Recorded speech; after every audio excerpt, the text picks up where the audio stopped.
Hey everybody, this is Maxwell with StarDude Outdoors, and today I got something fun for you guys. It is the first update video of my AR-15 Dream build.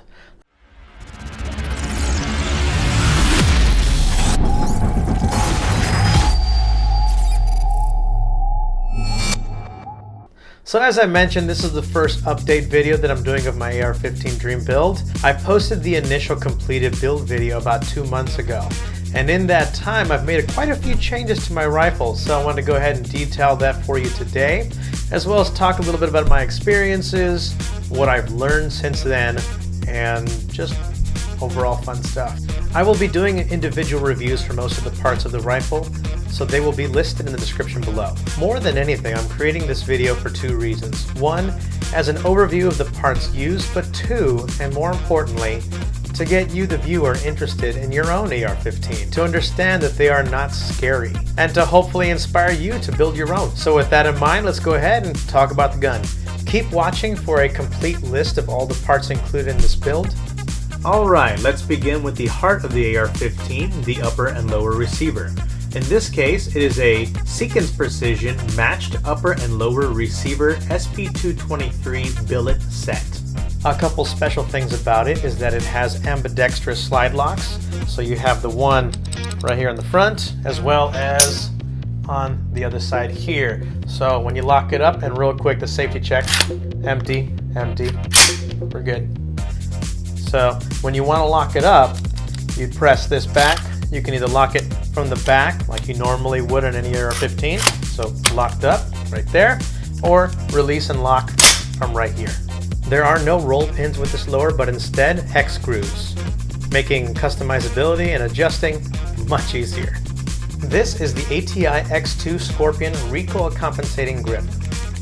Now I know a lot of viewers out there are going to say, oh my god, that thing is freaking huge and oh, it's big and this and that, but it's not really that bad. Personally, I love it. It fits great in my hands.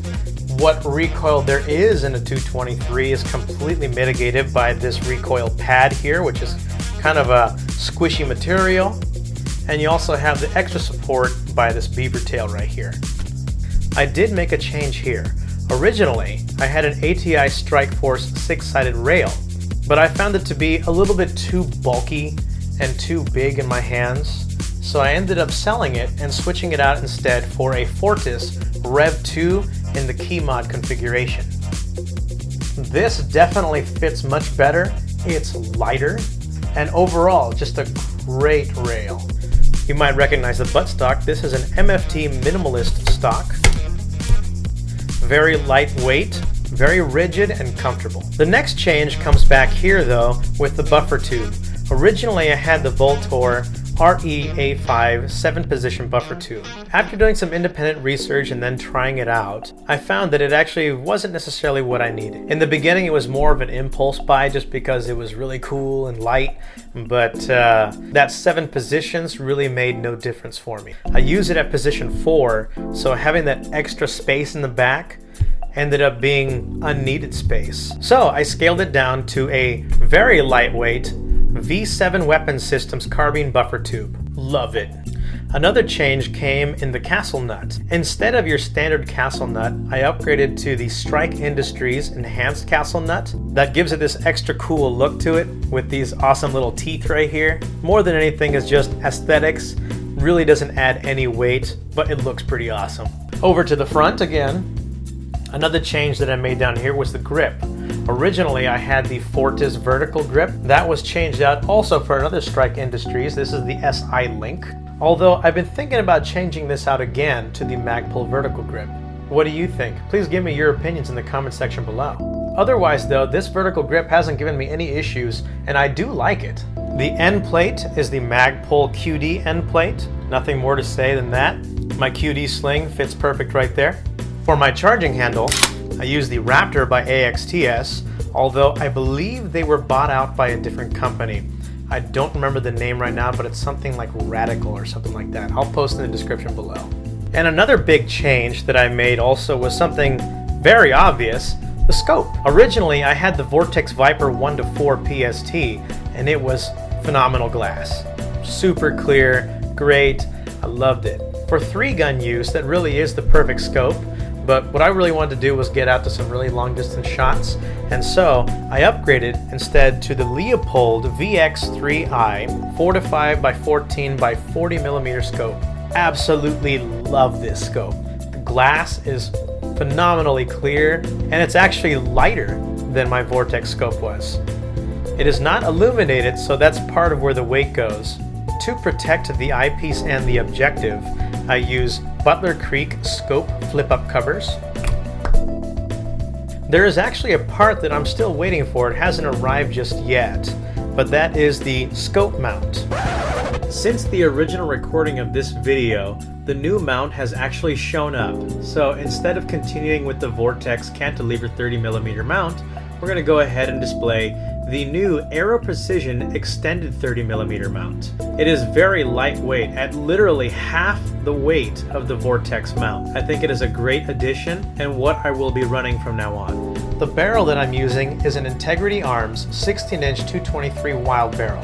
It is a 1-in-8 twist with a black melanite finish. Despite what anybody might say, this is an awesome barrel. I have done over 1,000 rounds through this gun already, and after sighting in the scope, I was easily able to get 1.5 to 1 MOA. For even more not necessarily needed but amazing recoil compensation is the Precision Armament's M472 Severe Duty Compensator. I'll roll in some video here so you can see just how amazing this is.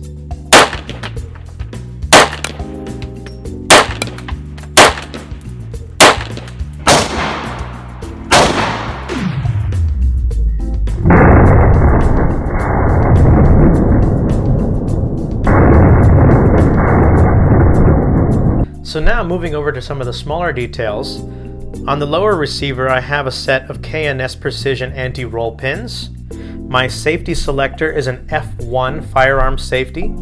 And for the port door I use the V7 lightweight port door and rod upgrade. Probably one of the only things that I have not changed on this is the forward assist. It is still just a basic standard forward assist. Now because I am here in California, I am required to use the bullet button, which basically prevents you from pressing it directly to release a magazine. If you're watching this video in 2017 or later, legislation has changed since I originally posted this up. A new version of the bullet button will be required in order for this to be legal in California, or that you go featureless with your rifle.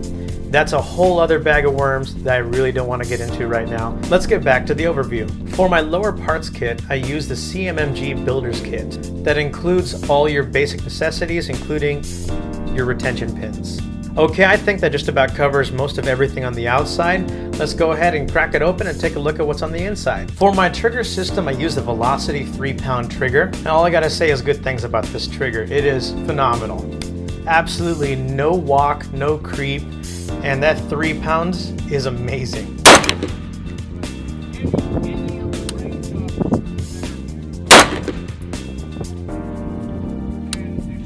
Next up is the buffer system. For this, I use something other than your standard spring system, but instead the JP captured spring system. And this is what it is. So a fully self-contained system all together in one small little package. One of the benefits of the JP spring is that it completely takes away from that sound of the spring rattling inside your buffer tube, especially when you're firing, that sound that it makes. No sounds when you're firing with this. It is also very smooth and completely reliable. For my bolt carrier group, I use the Cryptic Coatings bolt carrier group in Mystic Black. If you've never had the chance to fire your rifle with one of these, do it. Jump on it. It's amazing. Super smooth action and super easy to clean. For my gas block, I use the Seekins Precision Adjustable Low Profile gas block. Let's go ahead and put everything back together. Now I'm sure a few of you guys are going to ask, what is the weight of this build? So before we finish it up, let's go ahead and pull the scale out and take a quick measurement. As mentioned earlier, the new scope mount came in the mail, so I had to re-record this weighing. Let's go ahead and power it on and get it on right there. Perfect. And that comes out to 122.70 ounces. Let's go ahead and switch it over to pounds. 7.669 pounds. And again, that is with the scope mount and the scope attached. Not bad at all, if you ask me. Let's see how much it weighs without them attached. So as you see it sitting here now, it is 103.73 ounces. And if we switch it over to pounds, we are at 6.482 pounds. I'm pleased with that. 6.5 pounds? Yeah, that's a pretty nice AR. Alright, so that pretty much concludes just about everything in the rifle build so far. Now there is one last upgrade that I am actually waiting for. The only problem is that because of their limited runs, I'm probably not going to be receiving it until February. And that is the Fostech Outdoors Echo Trigger. Pull the trigger once, the hammer will fire, right? Gun goes bang, bolt comes back, goes forward again, and then when you release the trigger, it goes bang again. All right, here we go.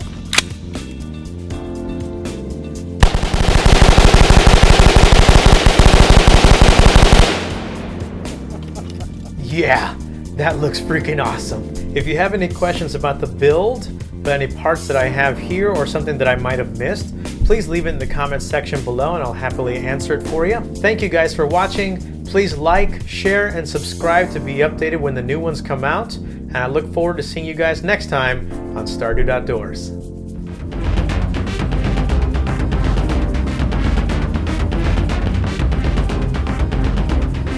Since that is the to protect the the eyepiece and the objective, I have Butler Creek. I use Butler Creek scope cover.